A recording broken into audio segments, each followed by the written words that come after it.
on 2023. We'll be spending the time talking about bond 2023. It seems like just yesterday we were having a conversation about bond 2022. If there is time, I will give you an opportunity to ask questions of me, and I'll make the best effort to answer them live as we end this town hall. As part of our bond 2023 proposal, we are looking at a baseball and softball complex. As you all know, we had a historic bond package back in the fall where $131.5 million were approved by voters in a historic election, the largest bond ever for Seguin ISD. That was Proposition A. However, Proposition B for $7.5 million did not pass. We want to make sure to give our voters another opportunity to make a decision on this, a very important decision. The board and the administration started having conversations about baseball, softball back in 2019 before COVID. And we were discussing options as to how to best move forward with this particular facility because we all understood that there was certainly a need there, and we were looking at options, perhaps some fund balance, looking down the road at a future bond. At that time, the cost was much less. I believe we were looking at about $6 million. And as you all know, construction costs, supplies, and labor all go up every single year.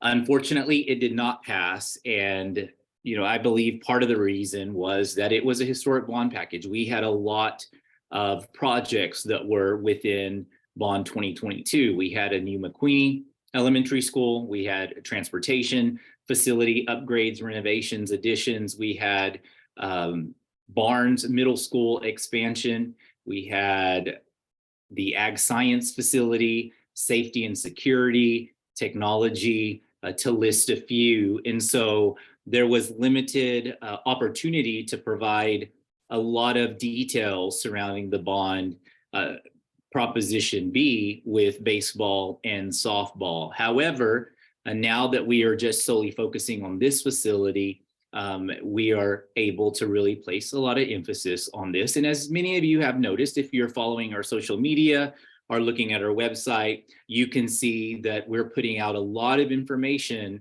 about the baseball softball complex, whether there are visuals or videos. You may have also received a flyer in the mail as well.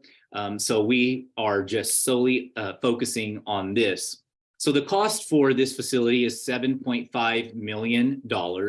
There would be no tax implication, so no tax increase.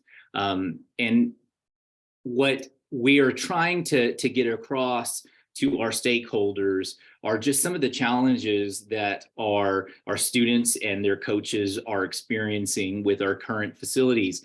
If you're following my social media, you will find that I just posted a picture of Smoky Joe's that is basically flooded with water. And so it's the third week in a row where we have had to cancel practice or games because of the inability to utilize that facility because of the water. And so it really does present a hardship to our players and our coaches because we have to find alternative locations to play. And at times we are very fortunate and gracious to other school districts who are able to accommodate, but there are times when that is a challenge as well. So our players certainly lose practice and instruction when they're traveling to and from the high school. Keep in mind that our baseball players have to pack up all of the equipment at the high school. Then they have to load it up on the buses. They have to travel to Smoky Joe's. They practice, they play, then they have to pack up the equipment, load it up, and then travel back to the high school. And so that really carves in to the time that our players could be using to practice, and keeping in mind that many of our competitors have their own facilities, they're on site, and they do not experience the same challenges. The other issue is that we are spending not only time and resources, financial resources, watering and maintaining the grass fields that requires funds and manpower. With the new facility, that would not be a requirement because it would be artificial turf. The rainouts and dryout time increase out of town travel and utilizing practice gyms. We would have a shared ticket booth along with restrooms and concessions. Currently, we have some challenges in that area. We could also be a host site for out-of-town playoff games and off-season tournaments, which could have a very positive impact on our communities, on Seguin's economy. As many of you all have experienced, whether we are hosting an playoff game for football, we're hosting a statewide event at the Performing Arts Center, we're using the stadium, we're hosting basketball tournaments. It brings in a lot of people into our community. If you try to go to a restaurant during those times, they're quite busy. And so not only does it bring in some revenue to the school district, it brings in a lot of revenue to our community in the form of shopping, of restaurants, and hotels. So where is the proposed site for this complex? We would be looking at the current softball field that would be replaced, and next to it, we would have our baseball field located at Seguin High School. As many of you all heard, in Bond 2022, and even in Bond 19, I often spoke about completing the entire high school package. We were very fortunate that voters approved the new Seguin High School that opened in 2017. And then extremely fortunate that our voters approved the new stadium. So we've got the new high school, we've got the Performing Arts Center, we have the new football stadium, we have Goldie Harris, we've got upgraded tennis courts. The last remaining puzzle piece is the baseball softball complex. As you can see this aerial view, you'll see the shared restroom facility and concessions. You'll see that there would be plenty of space for spectators. We're estimating for over 1,000 spectators. If you've attended a baseball or softball game, there are some challenges in that area with insufficient amount of seats for our spectators. They would be ADA accessible. I hope that you had an opportunity to view that video where one of our high school seniors was interviewed, and she talked about a grandparent and she talked about a younger sibling who is in a wheelchair and how that presents a challenge when she is playing here at home, where they are unable to be spectators because of the inability to access that particular facility. So no taxes explained. If the bond will not increase, where is that money going to come from? The district would not need to increase the INS tax rate to cover the repayment of $7.5 million due to the continued property value growth, as well as the payoff of existing debt.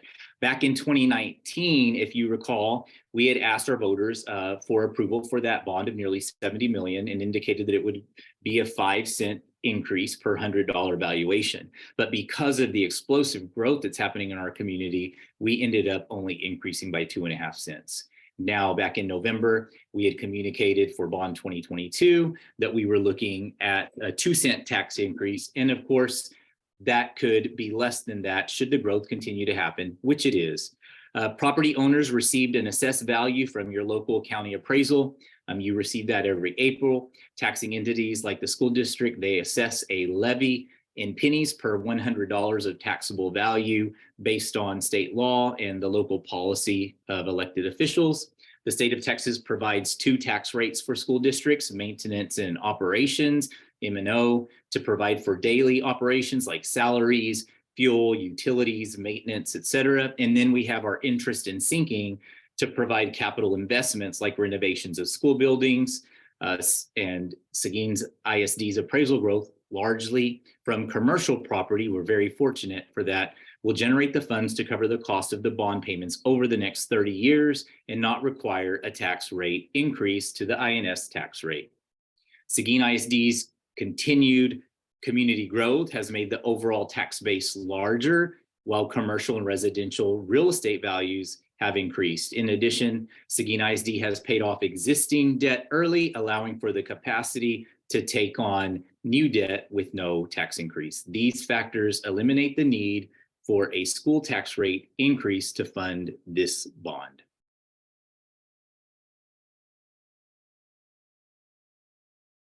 So the ballot language is confusing, and we did our best to explain that back in the fall of 2022.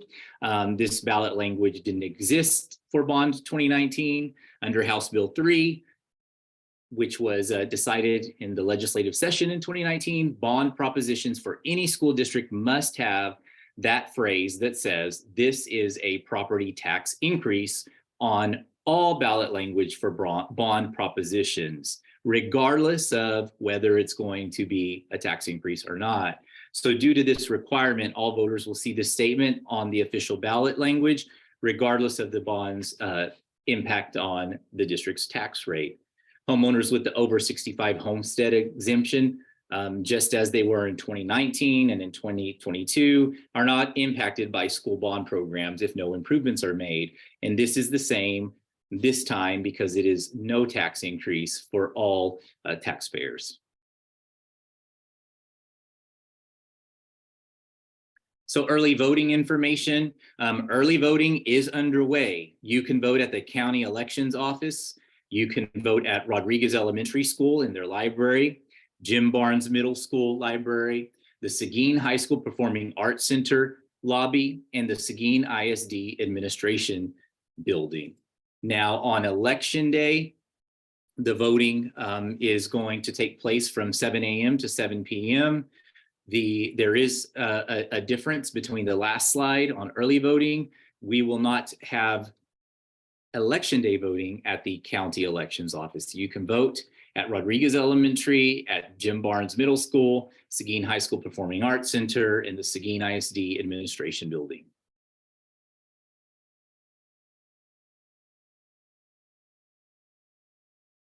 So that concludes the portion on the baseball softball complex bond. The voting locations are convenient and located throughout the district. Just wanted to give a brief overview on our strategic priorities since it has been some time since we have given an update. We give the board an update every month at our regularly scheduled board meeting where we discuss progress that we are making, our challenges that we are facing in regards to our strategic plan. We are focused on 4 strategic priorities: creating future-ready students, supporting and valuing staff, developing relationships with family and community, and building a thriving learning community. We have a total of 7 very strategic goals that were adopted by our Board of Trustees, where we look at reading performance, math performance, CCMR college military readiness, where we look at creating a thriving learning community, where we have very specific measures that we look at in a large number of areas to ensure that we're making progress. We have staff satisfaction, community perceptions, and then ultimately our goal is to have 80% of our students in an ARB campus by August of 2025. And as you can recall, as a result of the accountability from the spring of 2022, many of our campuses made tremendous progress and moved up a letter grade or 2. We have a total of 30 performance objectives with short-term measures over the course of 12 to 18 months. And then we have strategic actions that help us accomplish those. There are a total of 80 that align to our performance objectives. So how do we monitor the progress on this very extensive strategic plan? We have all of our task force chairs and our program directors meet on a monthly basis in what we call step back meetings, where we talk about, we give reports on the work that we are doing. There is an opportunity to brainstorm and tackle some of the challenges that we are facing. It's a time to reflect, to ask questions, and to ask support. At that time, we also identified those areas where we are making significant progress. But what's particularly beneficial about this time that we have together is that when we're experiencing challenges and we seem to be off track on a specific area, it's an opportunity for us to rely on each other for support and get back on track. Again, as I had stated, the board receives monthly updates on the status of those actions and quarterly updates on our strategic goals. And our presentations can be found on the Seguin ISD Strategic Planning website. And briefly, this is how we look at the progress that we are making. As you can see, we have made significant progress considering that it is only year one of Strategic Plan 2.0. By December of 2022, we had already completed 5 strategic actions, 34 are on track and 4 were nearly off track. And as you can see, we continue to monitor progress. I would encourage you to visit the strategic planning website to familiarize yourself with those key areas that we are focusing on as a school district so that we can continue to make improvement.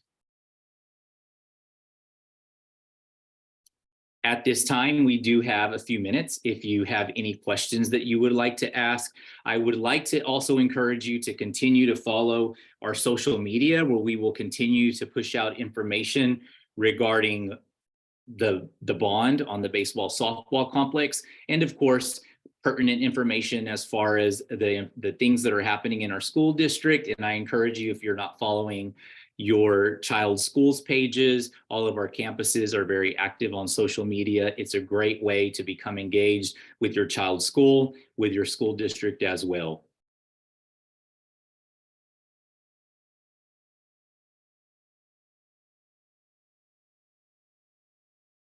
And with that, I do not see any questions coming our way. I appreciate your time. And before we close, I just want to say it's a great day to be a Matador. Thank you.